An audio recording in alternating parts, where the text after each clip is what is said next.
All right, let's get into Making fun of Ben. this. Making fun of this. We're changing our podcast to Making Fun of Ben. Which is actually not a bad title.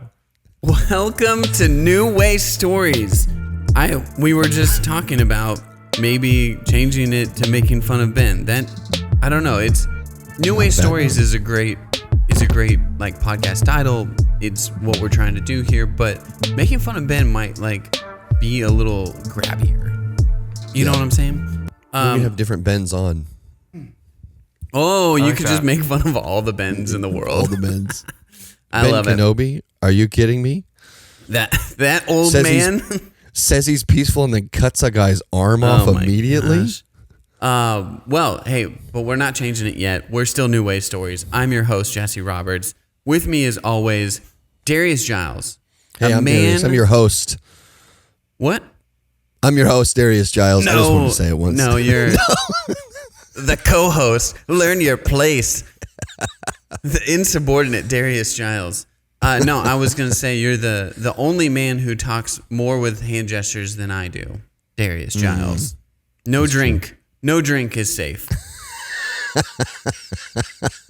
And of course, our producer extraordinaire, Ben Salazar, the only one out of the three of us that can grow a beard. That's true. I just realized that. And hair, apparently. Yeah, dude. I've been trying. We talked about it a little bit last week.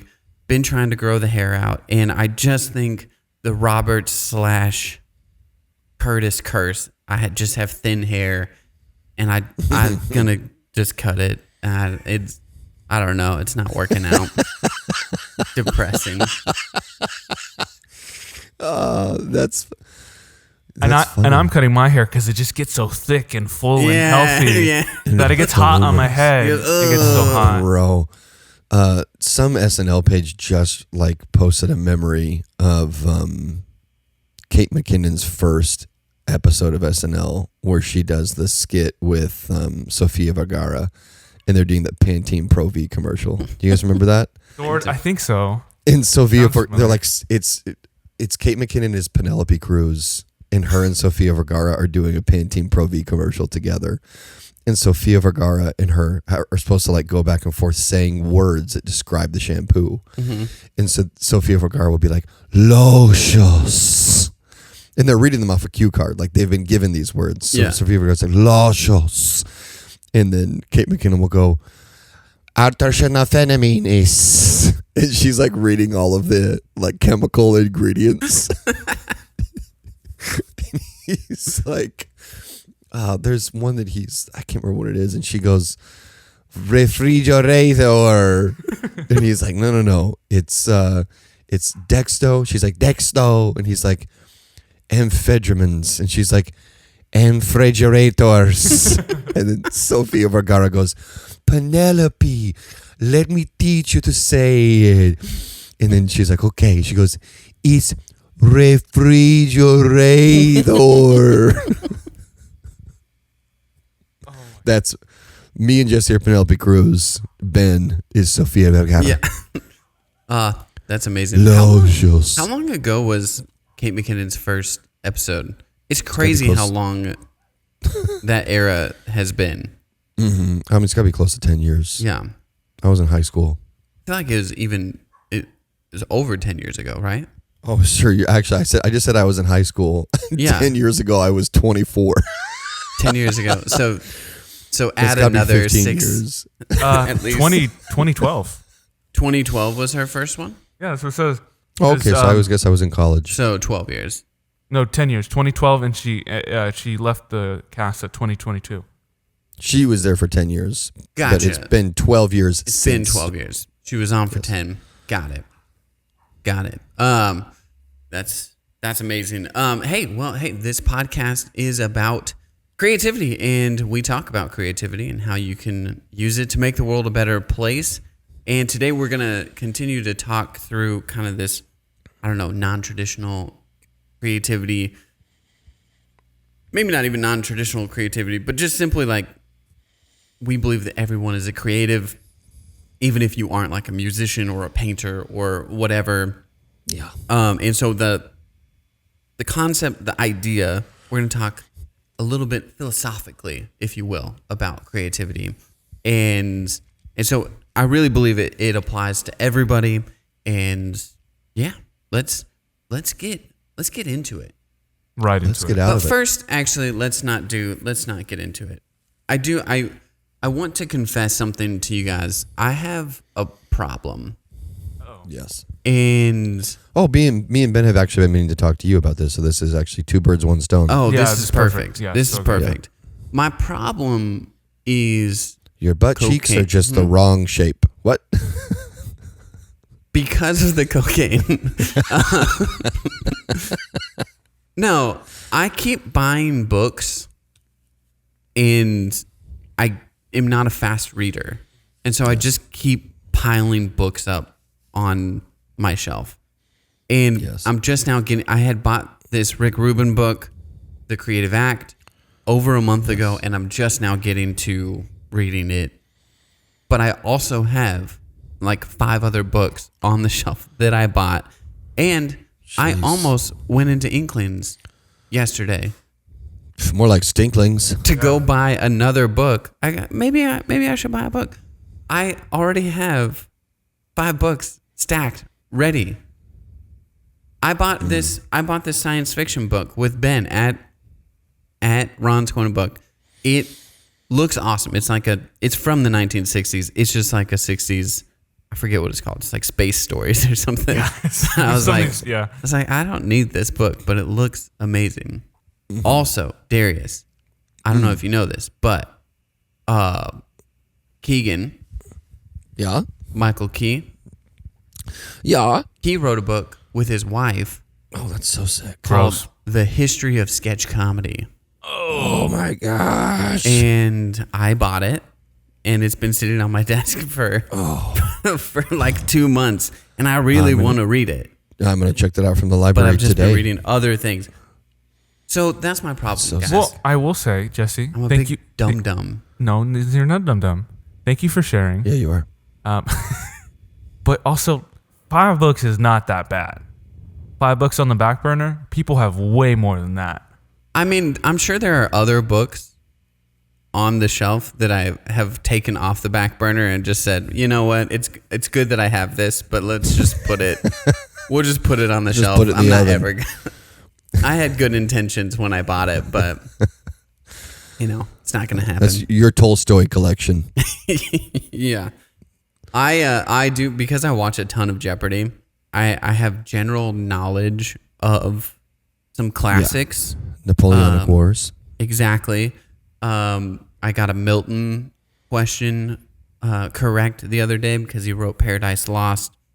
This dude. One, hosting trivia. I'm getting on a little bit of a rabbit trail. I did a Prairie Home Companion question. 2 teams got it, which was nice. But I was like, phenomenal. I'm not asking this question because I think you'll get it. I'm asking this question because it gives me a reason to tell you, go watch that movie. It was a tough round. Actually, you had some tough. We were struggling.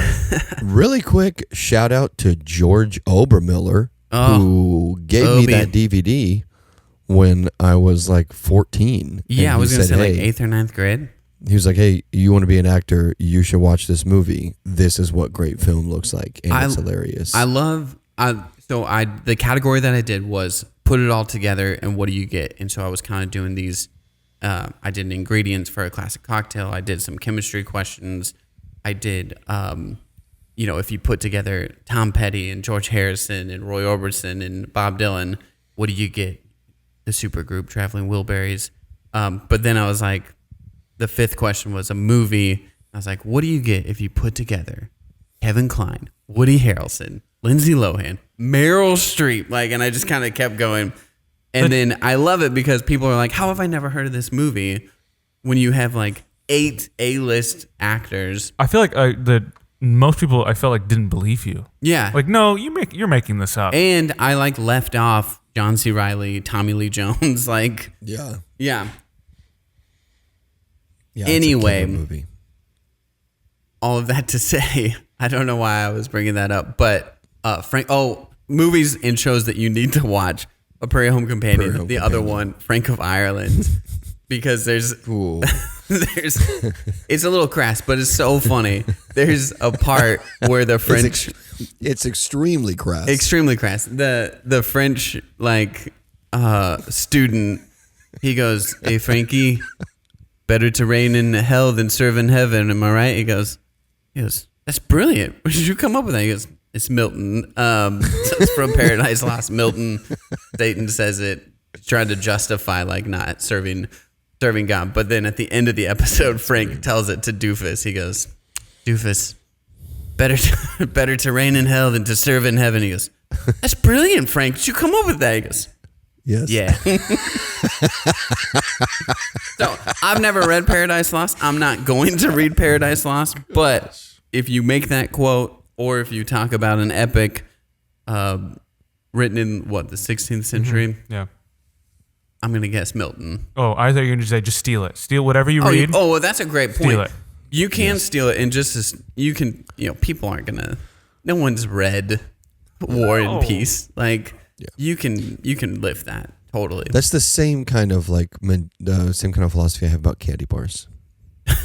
You can Just steal them. I just lift these. This is fine. Just steal them. It's No one's going to notice. it's a little plagiarism.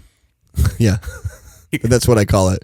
I get in the car and Brittany, look, I plagiarized these Snickers. You go, it's plagiarism. It's not, it's a victimless crime. You go, it's just stealing. There it is. You're just steal a DVD. You wouldn't steal a car. Dude.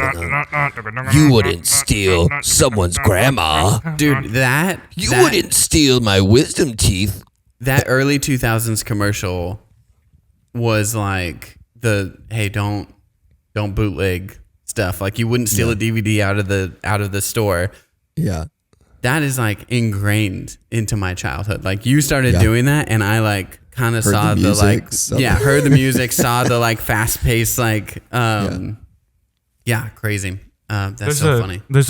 Sorry, I know we're trying to get back on topic. Get into it, Ben. There was a website we discovered where it has like very like, what's the word? Like aesthetics of like specific time periods. Like, where it was like and I forget what that one was. It was like corporate grunge, I think. That's what it was called. That's cool. Yeah. And it showed a bunch of examples of it. And I remember seeing that. And so that pretty much that DVD commercial was one of the examples. That's amazing. There are little details that I marvel at when people can pick up on them. My friend's wife writes for like an online magazine, and she did a list of like the top 10 like 90s things. And so she had like, this acid wash jean jacket, and she was talking about Walkman and a few other things. But so the last one was the Walkman, the CD, the Discman, right? Yeah. And it's like, this is the coolest thing ever. But she was like, only if it would fit in your jean pocket. And I was like, oh, that's right. It was just big enough to where it would not fit in any pocket. And so you had to hold it.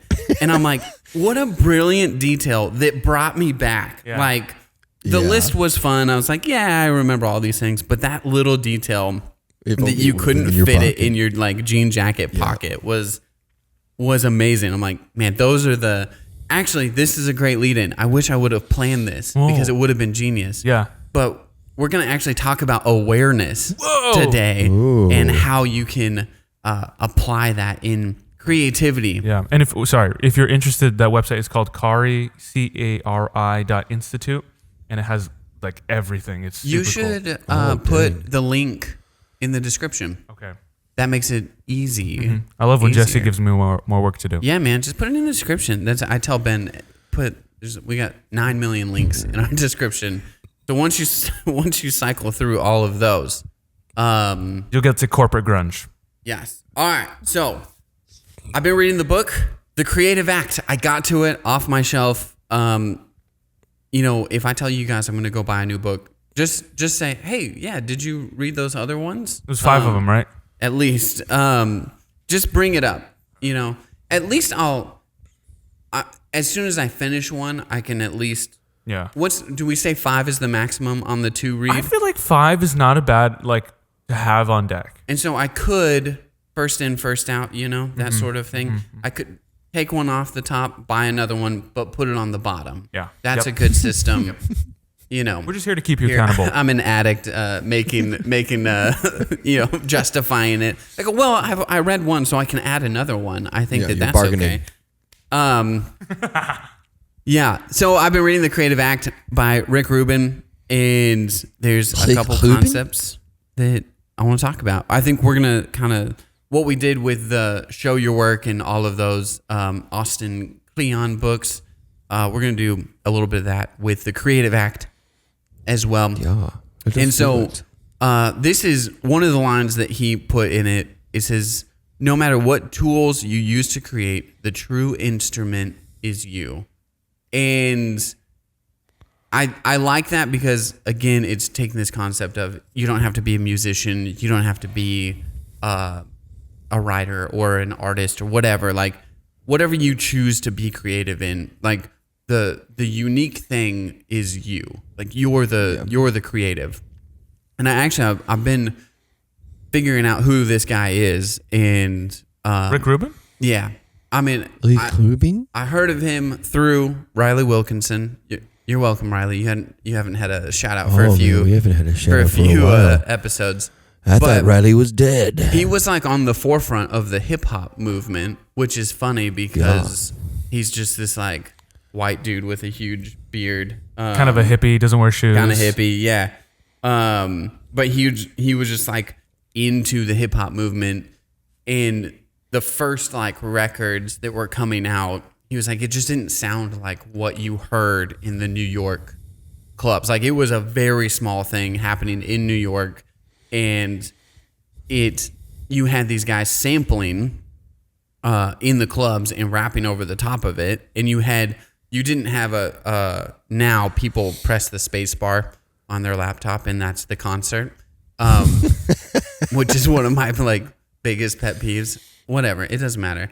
But back in the day, you had a couple samples and you had the DJs on the record, and they would play the 4-second sample on this disc, and then they'd stop it and they'd play the one on this disc, and then they would like intermix them, right? And make just crazy. And they would make, really, when you think about it, it's crazy. Yeah, it's actually like a really cool skill that they have that they're performing, right? It is the exact thing of like a guitarist that you're like, okay, now you're going to do a solo, right? And they come up and they perform a solo. It's same concept, right? It's not the space bar. I remember a video my dad showed me. It was a guy, it was like a competition, and the DJ he found the notes on a specific vinyl to play the Imperial March. He's like, dun, dun, dun, dun, dun, dun, dun, dun, dun. That's pretty sick. And he won, I'm pretty sure. Yeah. Because that was like, it was so crazy. I remember like 10 years ago, this is similar but different. I did Yakima's Got Talent, and I was in the finals, and I kind of killed. I did really well. But then this classic pianist did a John Williams mashup, and I was like, and he was like, he had the tuxedo coattails that he like flipped out when he sat down, and he had the performance, and it was Imperial March into Indie into Jaws, and I was like, man, that guy totally deserves to win. One of these days, Jesse. One of these days. If anyone who works with Yakima's Got Talent listens to this, I have genuine beef with you. And you're not like Kirk Cameron status. I don't want a UFC fight you. We're not going to get you into the octagon. The octagon. But I don't understand how someone playing someone else's music, like, you really think that's more likely to like sell CDs and get fame than someone who's writing jokes? And yeah, Jesse's my friend, so yes, obviously I'm a little bit biased, but also the people that win the Yakima's Got Talent, no shade to them. I'm sure that they're some of the most talented people in Yakima. But the difference between Jesse, who is writing material as a stand-up comedian, and people who are playing cover music, one of those things you can actually be a professional at. And the other one, you can play the Yakima Fairgrounds. So, like, I don't understand why. I don't understand why. Why. It's a good word. It's a good word. That'll preach. That's the line. That's the line.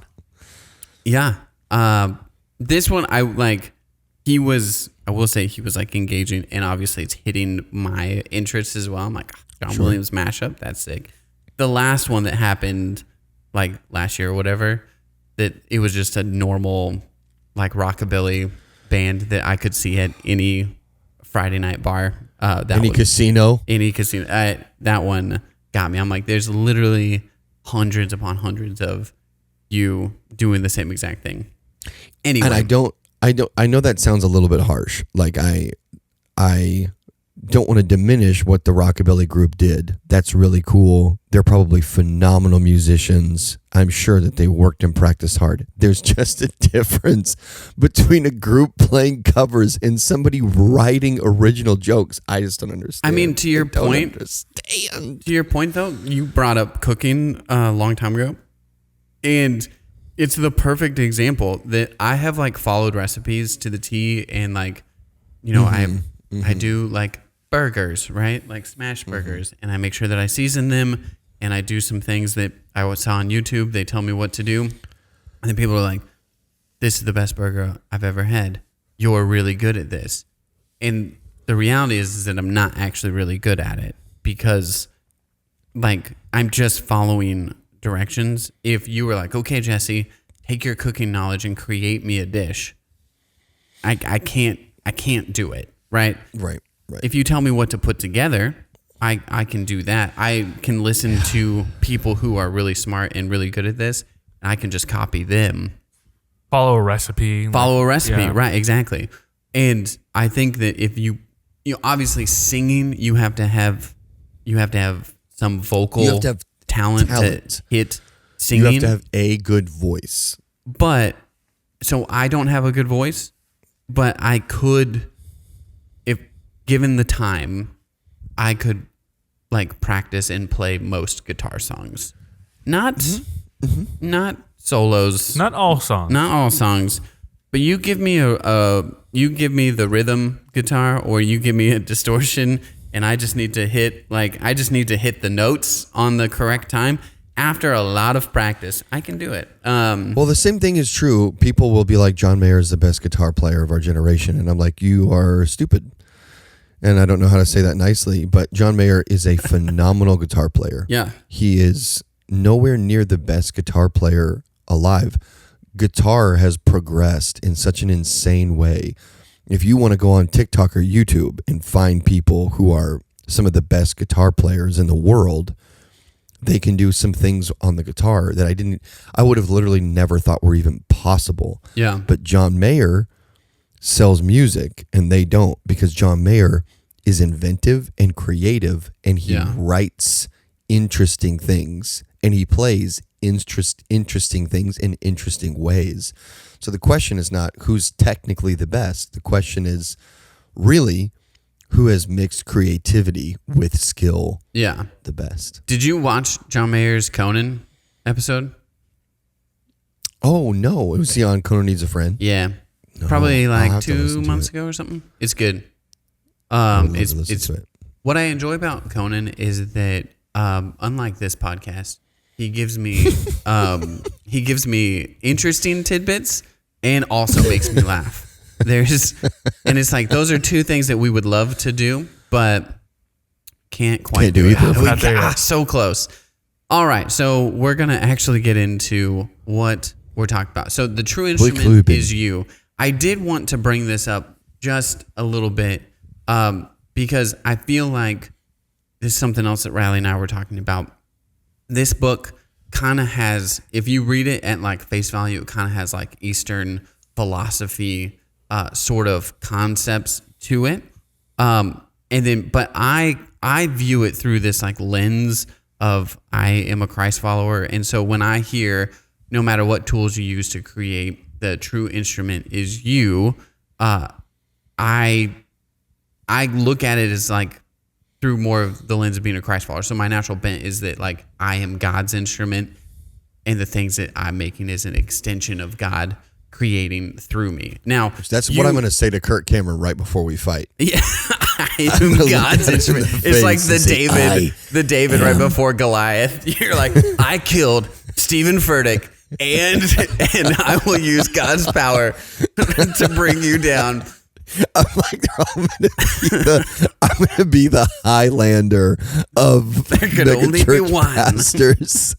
Even though I'm never gonna be a mega church pastor, I'm gonna be the Highlander. I'm gonna collect their souls. Oh, I'm gonna get more and more powerful every time I defeat one. I love it. It reminds me of that Key and Peele sketch where it's the two fighters, and the guy's like really crazy. And yes. He's like, I am God's instrument. Yes. And the other guy, is this guy serious? That is good. Is that a literal quote? Does he literally say, "I'm God's instrument"? I think so. Yeah. That must be why. That must be why I thought that. That must be where that came from. That's funny. So anyway, yes, you have instrument. Kind of Eastern philosophy. I look at it through like a lens of like being a Christ follower, and so, and maybe those two things don't land with you, like kind of this like nondescript spirituality that like Rick Rubin is kind of talking about, or like the spirituality through like God and Jesus. Maybe that doesn't land with you either. Either way, my point is that like whatever you kind of choose, whatever lens you choose to like look at this through, I encourage you to not write it off, to be like, if you are a Christ follower, don't be like, well, this is Eastern philosophy. Like, because I do believe that there are a lot of truth. There's a lot of truths out there that like are taught in the Bible. It's just worded a little different. And so when you look at it through the lens of Jesus, like this is what I do when I read the Old Testament. I'm like, I don't believe that God is out there committing mass genocide because I'm reading the Old Testament through the lens of who I know God is through Jesus. Anyway. Right. Or if you maybe don't say that you're a Christ follower and you're listening to the pod because it's entertaining and you like being creative, I'm not here to preach at you either. That's just, it's my natural bent. But just because I'm talking about God and creativity, don't write it off either, because I do believe that like you are a creative, like, and you're meant to create. So whatever like you want to attach to it, that's fine. Don't turn us off. Turn us off because we get off topic. That's fair. But don't turn us off because you like maybe aren't in one of the camps of the Eastern or like closer to me, whatever. So with that being said, the next concept I do want to talk about is being aware. Rick Rubin talks about that the creative act starts with being aware. Yeah. What were we talking about right before I said this is a great transition, and then we transitioned into something not the podcast? Jesse, we are far past whatever that was. But it was a good lead-in. Yeah. It was a good lead-in. It was. For some reason, we were talking about awareness. Awareness. Man, guys, we should be better at this. We're like 60 episodes in. I am so sorry. Okay. The idea, we're going to get a train. We're back at Northtown Coffee House recording. We're going to get a train here in a moment. The idea of being aware, I think for me, individuals recognize and notice different things. There it is. Can you hear that? You can't. I can't hear it. We heard it in the pod. I don't know if you listened to the last episode. Oh, when you listen back to the pod, you could hear it. Yeah, but it was kind of funny. It's good. I like it. Little train action. All right. So train is gone. Yep. Welcome back to the podcast. We've taken this. The train is when we're gonna put in when we start getting advertisers. Mm-hmm. When someone answers us begging, you go, please advertise on our podcast. How that's much when do we we're have going to put pay them you in. to be an advertiser? We'll pay you. I do genuinely think if we could all learn the words to Drops of Jupiter, if you record it Northtown again, we should just sing Drops of Jupiter every time the train goes by. If the song is on, I have most of the lyrics. I can sing. I can sing with most of the lyrics. You could do karaoke. I could to Drops of karaoke Jupiter. train. Drops For of sure. Jupiter is one of the top 5 greatest songs. It's one of the top 20 greatest songs of all time. I think it could be in the top 20 best karaoke songs. I don't know if we can put it in the actual. Anyway, so being aware. And so kind of what I was talking earlier, my personal creative theology, right, comes from Genesis 1. God looks over the earth and he sees that it's a void, right? And then he begins creating things and calls it good. So for me, I look into a world that's already created, but there are things that are void of hope, love, joy, whatever. And then that reveals to me a problem, and then I want to be creative to try to solve that problem, right? I see people in a lack of community. My mother-in-law read a fortune cookie last night that said, "Your best friend is you." And I was like, I don't know if I actually agree with this fortune cookie, because people who their best friend is... For once in my life, for the first time ever, I think I could say, I don't agree with this fortune cookie. I don't agree with this fortune cookie. I go, you guys, you got to hire some better fortune cookie writers. Tell me I'm going to win the lottery. That's what I want. But people who live in community live longer than people who are isolated, right? People who are best friends with themselves. I know they're not trying to say don't live in community, but the point is I see a lot of people not living in community, and I want to fix that. So I then So are you saying that that's part of your awareness, is like you are saying that you want to be aware of the things around you that are void so that you can create in those spaces? Is that what you're talking about with awareness? So you're trying to say that you're God. I think, yes. Good point. Yes. No, my question is a serious question. No, yeah. Mine wasn't. I think that your individuality makes it to where you're aware of different things. Because Ben is going to recognize something in the world or see something, and maybe not even a problem, but maybe even just taking a detail. He kind of talks similarly that, like, we're just trying to get back to this childlike wonder, because what we're trained to do as we grow up and we have to survive, we begin recognizing things that only help us for our survival. And those are the things that we then subconsciously are taking in and try to do. But we got to get back to a childlike wonder where I look at something and I'm aware of something else, right? That, like, everybody looks at a flower, but not everybody sees the same thing. Mm-hmm. You know what I mean? Because their personal journey makes them aware of something else. Someone who's, like, obsessed with bees, like, is going to notice, like, that detail, like something with pollination. Someone who loves colors are going to, like, notice the colors or whatever. I look at like odd shapes, like when I look at a flower, right? If it has like a kind of a unique shape in the petals, I'm like, oh, that looks really cool. Right. But I think that that's unique to me, where my wife is picking out like the bright colors that she likes, you know, springtime, right? All the pretty colors. Springtime, pretty colors. But your individual journey, your individual person makes you aware of certain things. Yeah, that's cool. That's interesting. Ben, what are some things that you feel like you have a heightened awareness about? People sitting by themselves. Like Why? Yesterday, because I guess it's sort of the same thing as Jesse in community, but it's not that I want to, like, hey, let's get this loner person and put them in a big group, which they will hate. Sure. Like yesterday, after the event that I bombed at, we went to Majors, and there was a gentleman sitting in the corner. And I remember like, I feel like I see him every Thursday.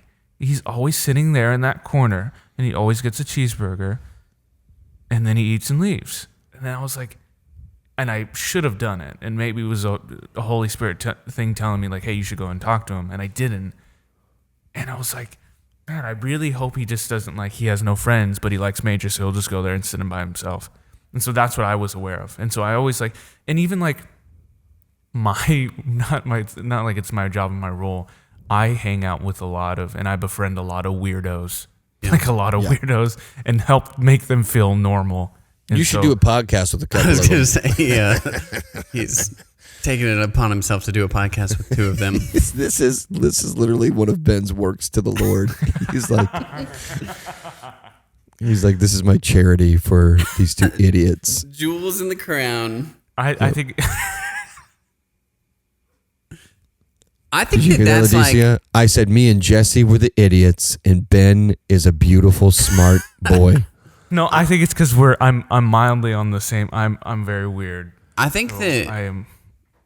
I think that that's I awesome. can be a bridge for them. I have definitely noticed people before, like when you go to a place regularly, you like start to recognize that like, oh, these are other people who like have this in their regular schedule, right? And then like sometimes it has fruitioned into something more. Sometimes it's just like, hey, like I've noticed that you're here every Thursday. We're here, like, and you get to have that interaction, and maybe it turns into something more. Maybe it's just like, you know, if this guy is, you know, sad or whatever, like he feels seen in that moment. Yeah. You don't have to be his best friend, but you're aware of it. You noticed it. I think that's cool.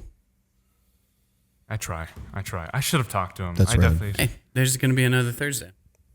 Yeah, that's a good point. Yeah. I actually might swing by next. Oh no, I will literally be in a week from now. I will be in Disneyland. You're going to be in Disneyland, which yeah. I'm pumped. I'm pumped because we're going to do a post Disneyland trip. Now that all three of us have gone, we are going to talk about Disneyland. There was a sign at Disney that it says like, and it was something about like, come back and always be inspired or something like that. And That's I was cool. like, that is what happens to me when I'm at Disney. I am so inspired by like everything they do, how they run it. And you can grab on to something from Disney. It does not matter. This about the awareness, right? If you are a passionate capitalist, you are like, this is a money-making money. This is a money-making machine. You look at all the people and you go, that's a $150 ticket. That's a $150 ticket. Like that's everybody who's wearing a Disney shirt that you will never see outside of Disneyland. You go, boy, they bought that sweatshirt for $50 so that they could wear it at Disneyland. Oh, you know it's gonna be more than 50, brother. Come on, that's a $90 to $100. Seriously. If you want to like capture the childlike wonder, Disneyland is your place. If you're a socialist, you're like Walt's the man. That's what Disney World is. It's a socialist society. Yeah. You can you grab onto whatever you want. Disneyland's great. We're gonna talk about it. It's phenomenal. And if you're a communist, you look at all the lines and people suffering out there. You're like, that's what I want. That's it. Those are the ones. Instead of Seriously. charging them a whole bunch for a churro, we'll give them cheap stale bread. Free churros, but no one actually ever gets one. And then there's 5 guys behind the churro cart all eating all the churros while they congratulate themselves. I'll tell you what, I had a beignet and a churro, and they were both great. But we're going to save that. We're going to save that. Okay. Don't want to spoil. No spoils. Yeah. Save it. So being aware. What we take in, we can't really control, right? I think that we can maybe purpose ourselves to try to train ourselves to take in different things. But on a regular basis, you can't like, it's not like you're going to go out and I'm going to be aware of this today. It just, you experience life and then you're aware of it. Like you take it in and then your brain kind of sifts through it, right? And so I think that you have to, I don't know. I think being aware that you're aware is one thing, and then you have to kind of edit it down and sift through it and begin to identify what you're passionate about. I think for me in the last 6 years and the last 3 years especially, I really have narrowed down what I'm passionate about. And then that has just kind of informed everything that I do, from coffee shop to writing books, to telling jokes, to who I'm hanging out with, how I'm hanging out with people. It just community, people being passionate about using their gifts, the telling stories. I just am doing those things now because I really started picking and choosing, or not picking and choosing, but I was aware of what was hitting with me throughout my daily life, and then that is now an expression, right? And so I think for everybody, I think you learn what you're passionate about.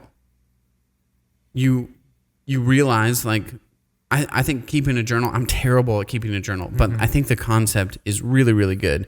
If you write down stuff, keep a log of what you're seeing, and then recognize what the outflow of that is.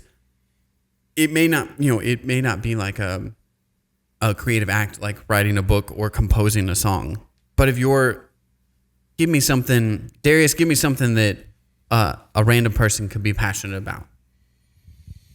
Go, improv. Borgosphere. So, okay. Improv. Funny word, made up word. No, I would say a random person can be passionate about hosting parties.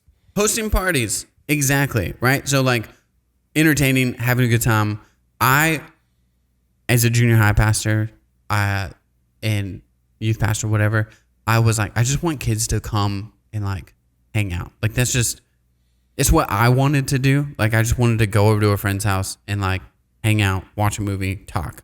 And so when I put on parties or whatever for youth kids, I did not do this extravagant decoration or theme or whatever, because I'm not passionate about throwing parties. I just wanted to hang out with people, which I didn't realize it when I was 19 to 25. Looking back, I'm I just wanted to feel connected with people and be in community. Right. And so that's what I was putting out.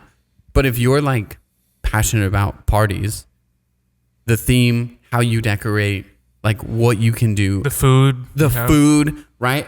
And so music, the background music you have? Yeah. Absolutely. Here's the funny thing about that. Even though that's not what I'm putting on, if I'm invited to that party, I am this is amazing. I love being here. I went to, so our friends in Chicago, they had both their 30-year-old parties were in 2020, COVID. So they weren't able to have their big 30th birthday party. So later they had a post, this is our 30th birthday party, was combined, and her favorite food was McDonald's. Love and it. So pool party, right, at their parents' house. A lot of fun. Had a DJ going. But they ordered 500 nugs, a whole bunch of cheeseburgers, and had them on in catering burners. And you can go up, you can get your nugs if you want. A spoonful of nugs. You can grab yourself a cheeseburger. They had a whole bunch of fries on the That sounds amazing. It was amazing. You're right, Ben. You're right. And so and that happened 3 years ago. I'm still talking about that party. I'm not the person who can think or pull that off, but I'm so thankful that somebody else did, right? Mm-hmm. Because it was so much fun, and that was such an encouraging time for me. I'm still talking about it because of the experience that I had. That's such a cool idea. So tie that party in, when you're talking about awareness, what is it about that party that makes you think of this idea of creativity and awareness? Well, so I think that maybe for the party, people do want to, for this, I know my friend Justin, he wants to give people like a talking point, and like he wants to like kind of give them something that they haven't really experienced before. And so it's like a unique thing that people get to experience together. Whenever we go on vacations with them, we end up spending a lot more money than what we typically do. But we're like following his lead, and we're like, "Hey, Justin, you're the one. It's up to you." And he goes, "Yeah, no problem. I got us reservations at this restaurant. I got like," and it's like he knows how to provide an experience that is completely unique to us that are hanging out. That's really cool. And it enriches your life, right? It's not something that I do all the time. I don't have the budget for it. But every now and again, it's like, hey, let's go hang out with Justin and Amanda. And he's going to, like, we don't necessarily ask him to provide it, but he loves to do it. So we're like, we're along for the ride, man. I feel like even planning a vacation like that is another, that's being creative. Like, finding out the restaurants in the area you're going to, finding the cool spots to visit, and then planning the certain times where you guys will go and visit. Yeah, absolutely. I think that's huge. But yeah, it just is. What is the thing that you're passionate about, and how can you do that in an expression? And I think you do unique things because you're ultimately the instrument, right? Like you're the instrument of creativity, and it boils down to what you're aware of. Yeah. And do you also hear that beeping? Yeah. That is either a tea timer or a sandwich timer. And Juan, my barista, I'm looking at him. Wait. Done. Stopped. No, it's still going. Juan's on top of it.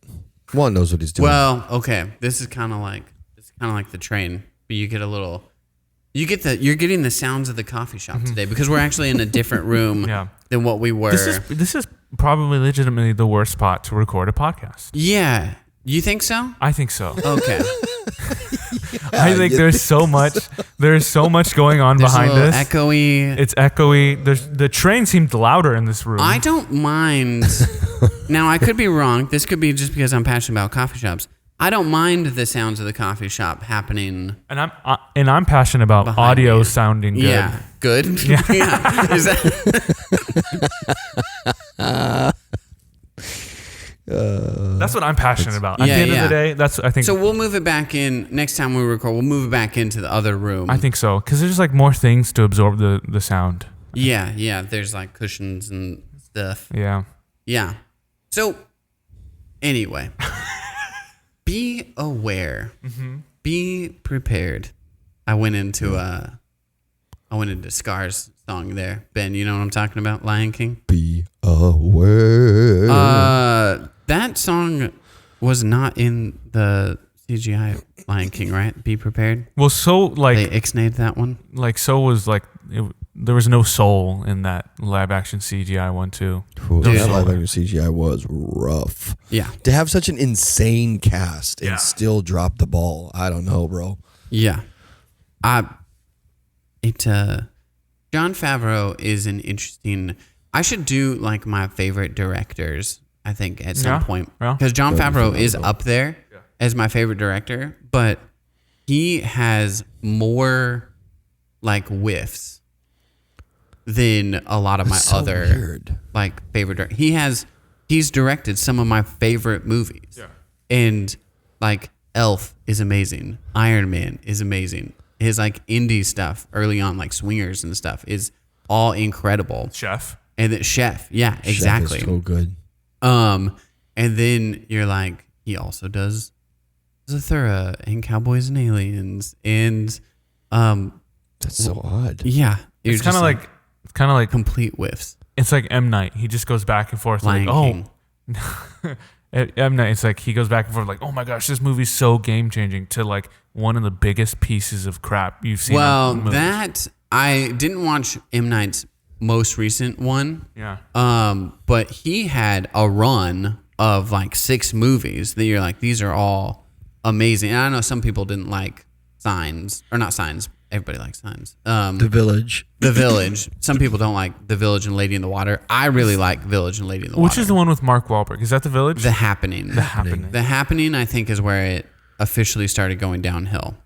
Yeah. And that was, you could tell, because they were like, M. Night's first rated R movie.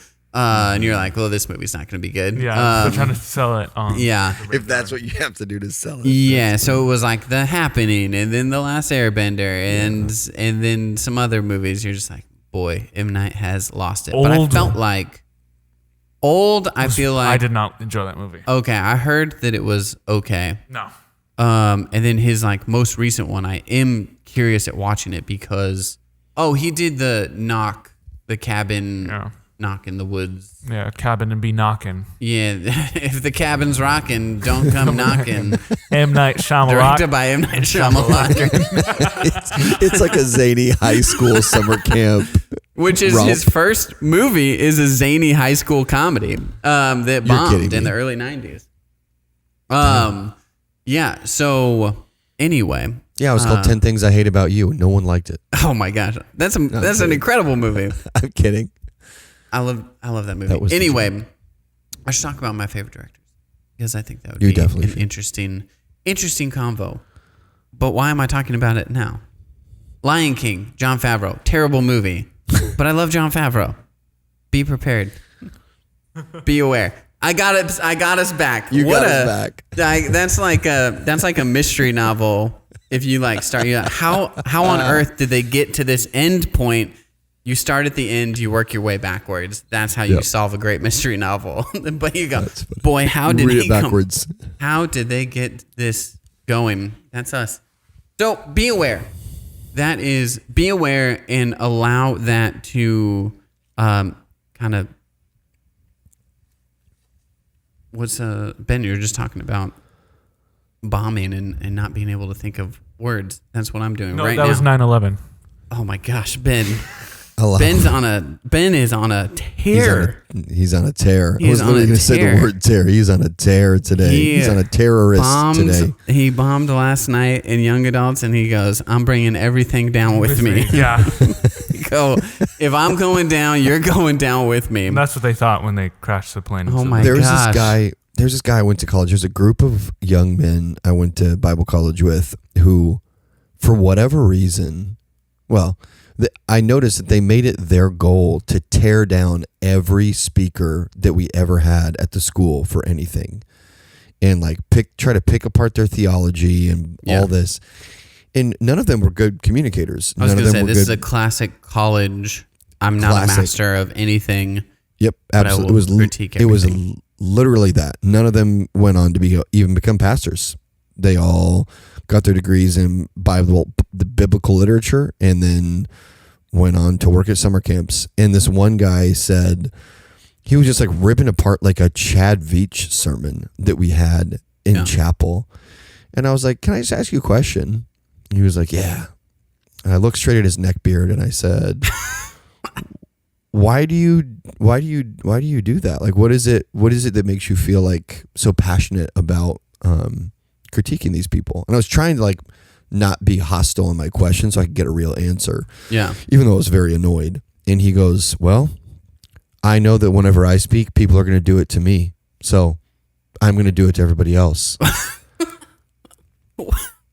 And I was like, that is the literal worst answer you could have given. Yeah, what a terrible answer. For no reason. You're doing it, and just because he's insecure. So it was always in the name of theology. It was always in the name of like, this isn't biblically accurate. I just think we need to be biblically like solid in our theology and not lead people astray. But at the root of it, it was just an insecure mama's boy.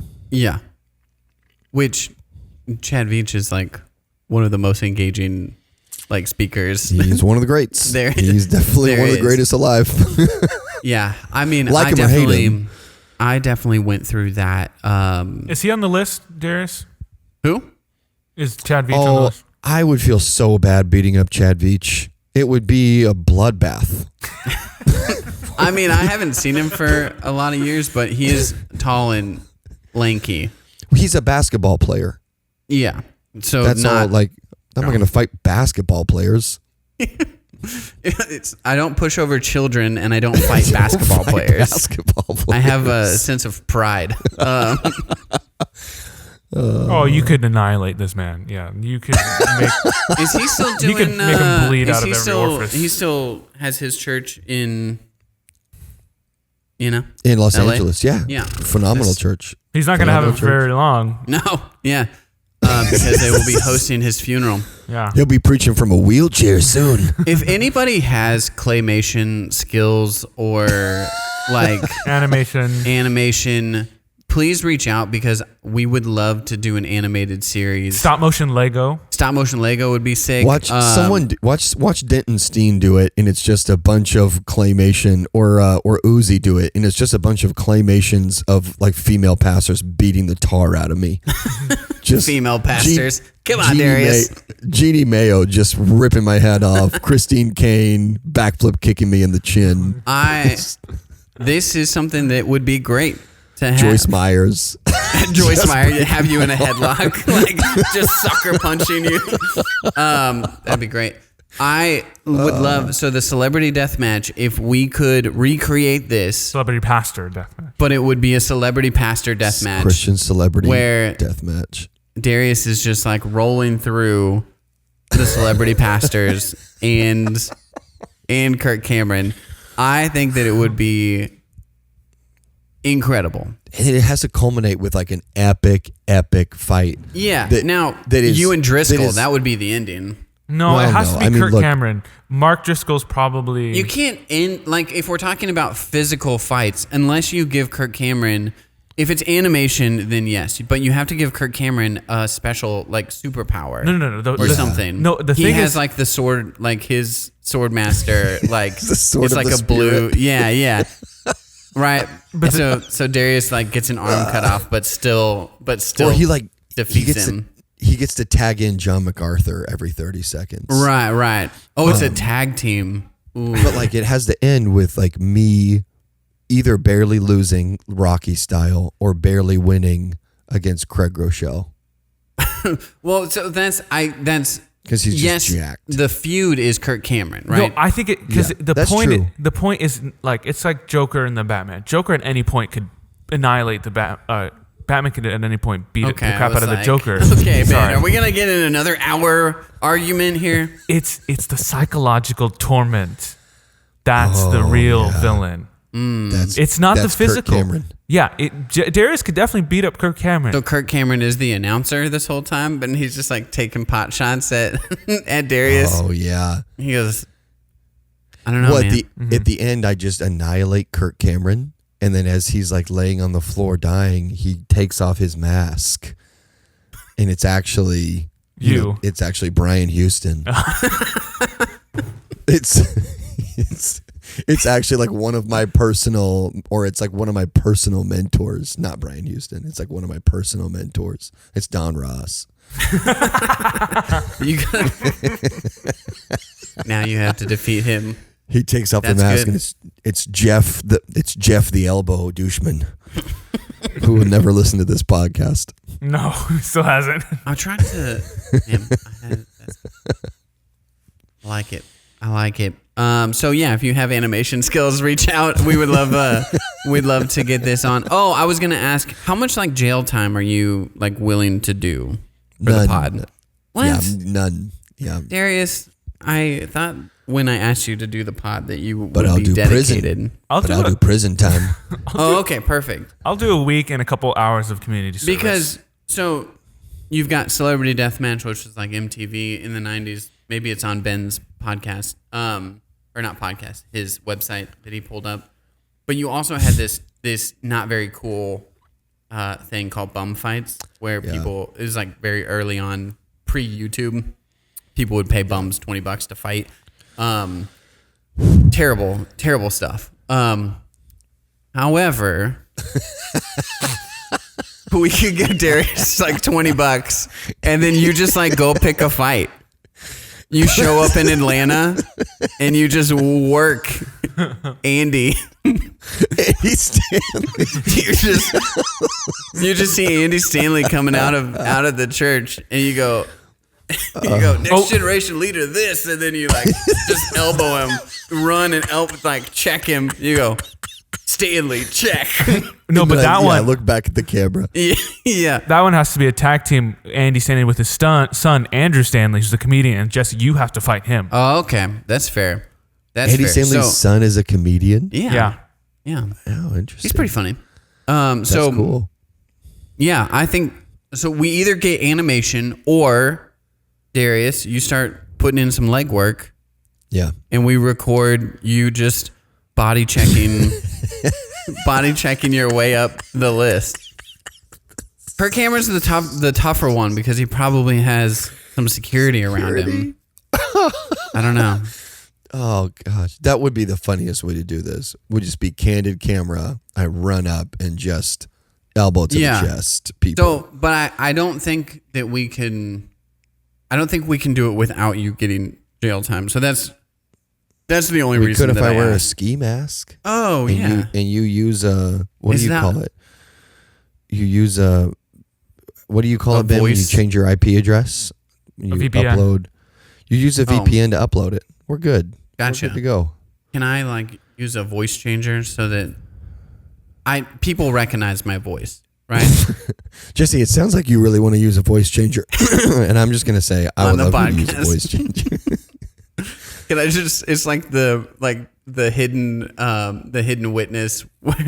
You don't have to blur out my face, but if we could just use the voice changer. Yeah. It's like the idea that Jesse's always bringing up the idea of a voice changer. I'm like, yeah, man, it'd be so cool to interview that dude from VeggieTales. And Jesse's like, yeah, it seems like we would need a voice changer for that. I think that, like, is Larry the Cucumber trying to hide his identity? No, I think for me, it would just kind of add like another like layer, like to the pod, right? Like, be kind of cool. Talk about Disneyland. Yeah, it would probably be difficult to talk about Disneyland if we didn't have a voice changer for it. It's kind of like distortion on the guitar. You know how they were like, hey, let's like do this and it'll like kind of give a cool, edgy thing.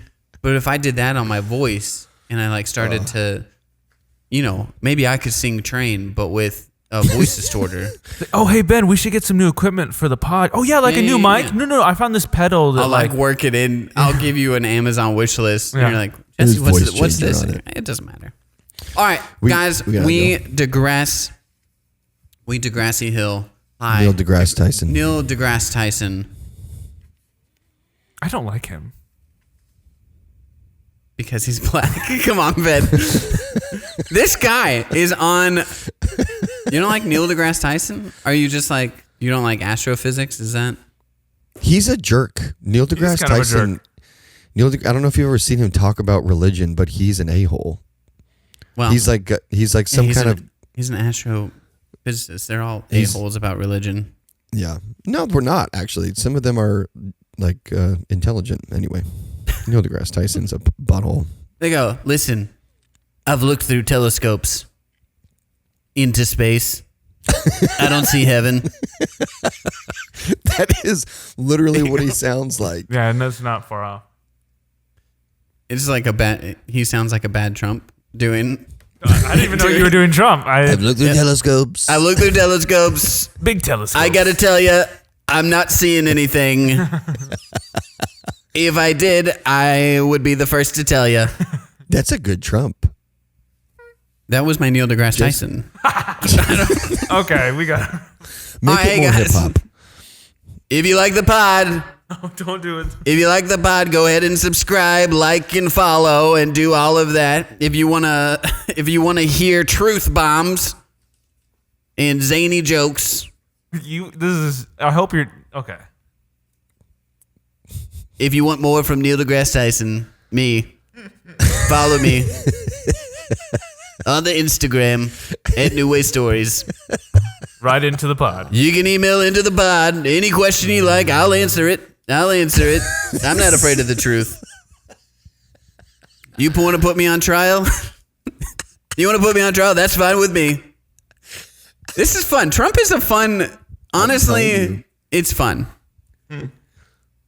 It's crazy to think about how much fun your life would be if you had that kind of unbridled confidence. So when you step into the impression, all of a sudden you start feeling like everything I say is perfect. Yeah. I can say nothing wrong. I literally can say nothing. And I think that is kind of the freeing thing of the impression that you can like be. Yeah, that's awesome. So like and subscribe on the pod, and you get more of that. And anything else we need to plug?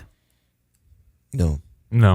Guys, there are some pods that are incredible at landing the plane, and there is New Way Stories. We will see you guys next week. We're supposed to land the plane. Con Air of pods. We are the Con Air of pods. Yeah, we are the Sullys.